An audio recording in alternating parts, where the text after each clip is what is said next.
Faísca McQueen. We always knew we wanted a mentorship story.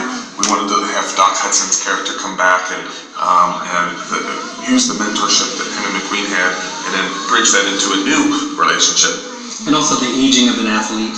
The jumping off point was, we have McQueen who's, 10 years after the first movie. How do you, where would an athlete be in 10 years? Rocky or Jeff Gordon, we talked to him a lot, who's a NASCAR driver. And that sort of was the jumping off point, and then the mentorship also.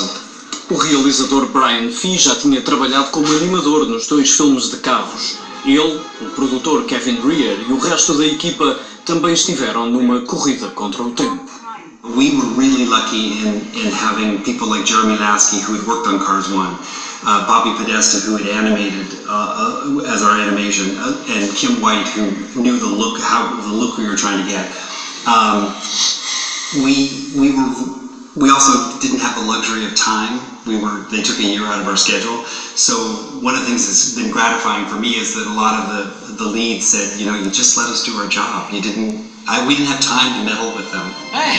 Qual foi a minha velocidade? Sei lá eu, só consigo ver isso na passadeira. It was a good challenge for us because we had new tools that were like new lighting tools that allowed us to get real reflections from the sets and from the other characters. So on the first 2 movies, when we wanted reflections on the cars, we had to cheat them and decide what would be in those reflections and very specifically place them. And it was hard work.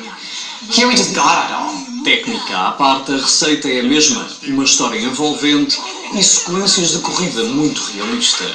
Senhoras e senhores, vamos correr!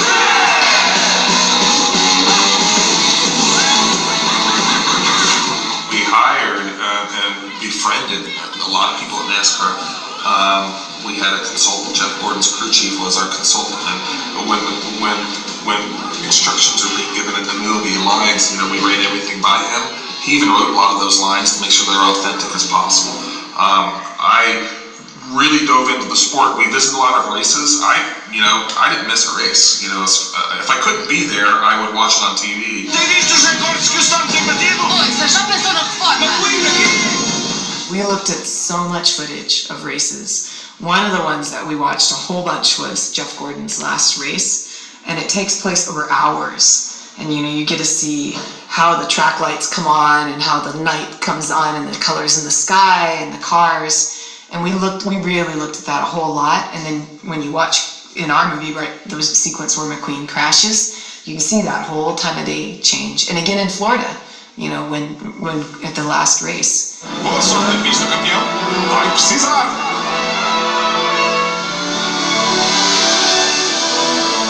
E a última corrida de Carros 3 é mesmo surpreendente, mas não vamos falar disso. Kim White, a diretora de fotografia, diz que, tal como no cinema de imagem real, a luz é uma história para lá da história. And so I tell people, well, when you watch a movie, think about when you're not absorbed in the story, or maybe watch the movie again and look at what's going on in the story and then see how it's supported with the lighting.